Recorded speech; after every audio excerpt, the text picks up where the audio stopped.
अस्सलाम वालेकुम students, I am ज़ैन तबस्सुम और आप लोग देख रहे हैं ज़ैन अकेडमी चैनल।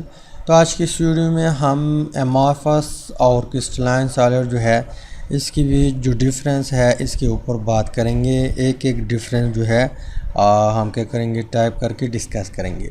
तो जाते हैं फर्स्ट वन डिफरेंस की तरफ। फर्स्ट वन डिफरेंस है कि they do not have definite geometrical shape, जबकि क्रिस्टलाइन सॉलिड के बारे में बुक वाले कहते हैं कि they have characteristic geometrical shape. अब सबसे पहले ज्योमेट्रिकल शेप क्या होता है इसके ऊपर थोड़ा बहुत रोशनी डालते हैं तो आप लोगों को आइडिया मिल जाएगा। ज्योमेट्रिकल शेप ऐसा शेप होता है जिसमें ख़ास एजेस, ख़ास फेसेस, ख़ास एंगल, ख़ास साइड होते हैं। ऐसे शेप को हम ज्योमेट्रिकल शेप कहते हैं। तो क्रिस्टलाइन सॉलिड जितनी भी है उसका शेप जो होता है वो ज्योमेट्रिकल होता है। उसमें मीन्स कि यहाँ पे जो एंगल है वो ख़ास एंगल होते हैं। यहाँ पे जो फेसेस है ये वाला फेसेस, ये और इसके पीछे ये ख़ास होते हैं। इसके अलावा एजेस भी ख़ास होते हैं। ऐसे शेप को हम ज्योमेट्रिकल शेप कहते हैं। जबकि एमॉर्फस सॉलिड में ज्योमेट्रिकल शेप नहीं होता, यानी यहाँ पे ना कोई ख़ास एंगल होते हैं, ना कोई ख़ास फेसेस होते हैं, ना कोई ख़ास एजेस होते हैं। तो ये फर्स्ट वन डिफरेंस है किस चीज़ के बीच, एमॉर्फस और क्रिस्टलाइन सॉलिड के बीच। ये इसका शेप ज्योमेट्रिकल शेप नहीं होता, मीन्स यहाँ पे डेफिनेट शेप नहीं होता, जबकि इसका एक ख़ास ज्योमेट्रिकल शेप होता है, राइट। इसके अलावा सेकंड डिफरेंस जो है उसकी तरफ जाते हैं। सेकंड डिफरेंस है कि amorphous solid do not have particular melting point, they melt over a wide range of temperature. और यहाँ पे they have sharp melting point. सबसे पहले यहाँ पे क्रिस्टलाइन सॉलिड की तरफ आते हैं। जो शार्प मेल्टिंग पॉइंट है ये ऐसे मेल्टिंग पॉइंट को हम कहते हैं कि मान लो फॉर एग्ज़ाम्पल ये हमारे पास कोई भी क्रिस्टलाइन सॉलिड है, कोई भी हो सकता है। अब हम फ़र्ज़ी लेते हैं मान लो इसका जो मेल्टिंग पॉइंट है वो 200 डिग्री सेंटीग्रेड है। कितना? 200 डिग्री सेल्सियस या सेंटीग्रेड। अब जैसे ही यहाँ पे मेल्टिंग या यहाँ पे जो हीट है वो 200 डिग्री सेंटीग्रेड तक पहुँचता है, तो इसमें जितने भी पार्टिकल होंगे वो एक साथ मेल्ट होंगे।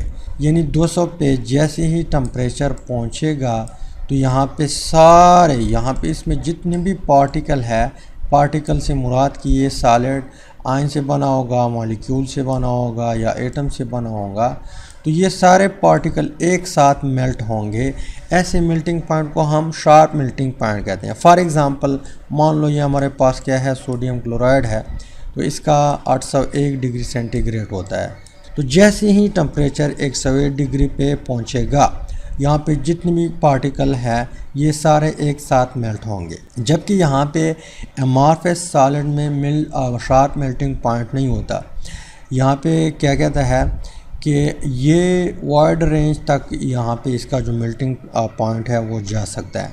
मान लो ये हमारे पास क्या है, कोई भी एमॉर्फस सॉलिड है।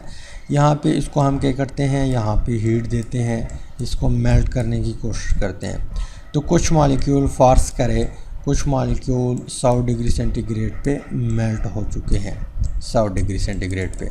इसके अलावा बाकी मॉलिक्यूल बाकी हैं, या बाकी यहाँ पे जो पार्टिकल है वो बाकी है, उसी सॉलिड स्टेट में एग्जिस्ट करते हैं। 100 डिग्री सेंटीग्रेड पर भी कुछ मेल्ट हो चुके हैं, कुछ यहाँ पे सॉलिड फॉर्म में एग्जिस्ट करते हैं। टेम्परेचर हमने और बढ़ाया, यहाँ पे 150 पे पहुँचा।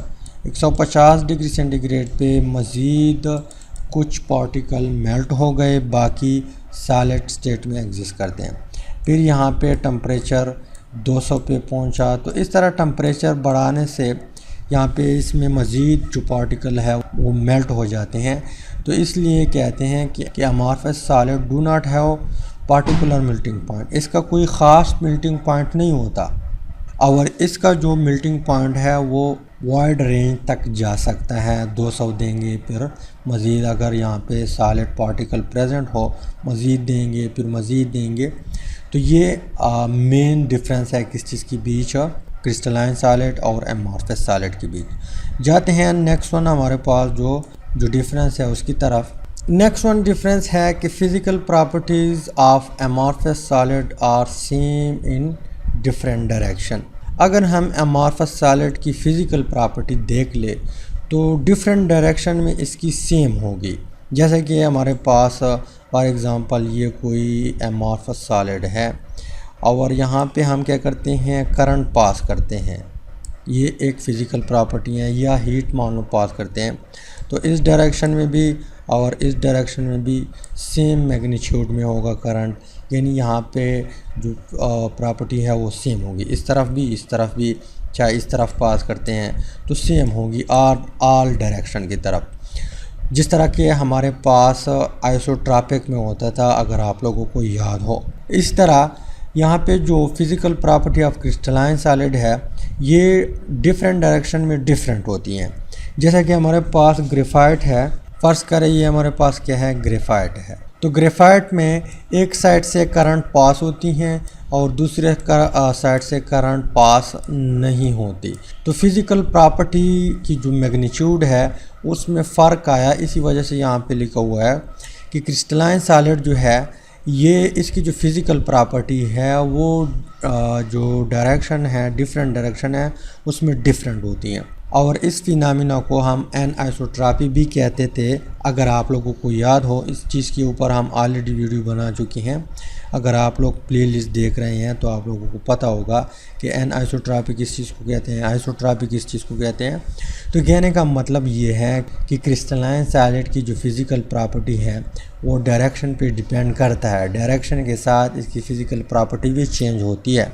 लेकिन एमॉर्फस सॉलिड जो है इसकी जो फिज़िकल प्रॉपर्टी है वो डायरेक्शन के ऊपर डिपेंड नहीं करता, डायरेक्शन जो भी हो यहाँ पे फ़िज़िकल प्रॉपर्टी इसकी सेम होगी।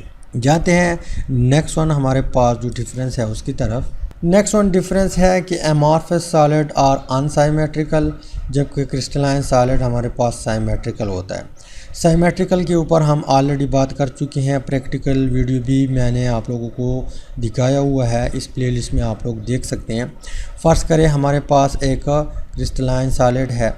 अब इस क्रिस्टलाइन सॉलिड को अगर एक पॉइंट पे मैं 3 डिग्री रोटेट करूं और ये हमें सिमिलर फेसेस दे, सिमिलर फेसेस नज़र आ जाए, तो ऐसे शेप को हम साइमेट्रिकल शेप कहते हैं, या हम इस तरह कह सकते हैं कि इसमें साइमेट्री पाई जाती हैं। जबकि एमॉर्फस सॉलिड जो है इसको अगर एक पॉइंट पे हम रोटेट करें तो ये हमें सिमिलर फेसेस नहीं देगा, डिफरेंट फेसेस देगा या डिफरेंटली हमें नज़र आएगा। तो अगर हमें ये डिफरेंट नज़र आ जाए तो इट मीन्स कि इसमें साइमेट्री प्रेजेंट नहीं है। तो अगर साइमेट्री प्रेजेंट नहीं है तो इसको हम अनसाइमेट्रिकल कहते हैं, कि एमॉर्फस सॉलिड जो होते हैं वो अनसाइमेट्रिकल होते हैं।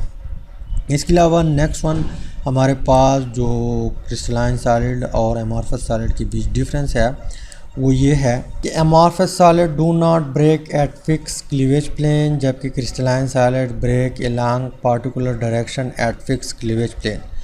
फ़र्ज़ करें हमारे पास ये एक क्रिस्टलाइन सॉलिड है, अब हम क्या करते हैं, इसको यहाँ पे ब्रेक करते हैं, तो ये कुछ इस तरह फ़िक्स पॉइंट पे या एक ख़ास जगह पे ब्रेक हो सकता है। मानो ये ऊपर वाला पार्ट है और ये नीचे वाला पार्ट है, तो ये प्रॉपर्टी क्रिस्टलाइन सॉलिड में होती हैं, जबकि एमॉर्फस सॉलिड में इस तरह ब्रेकिंग नहीं होता।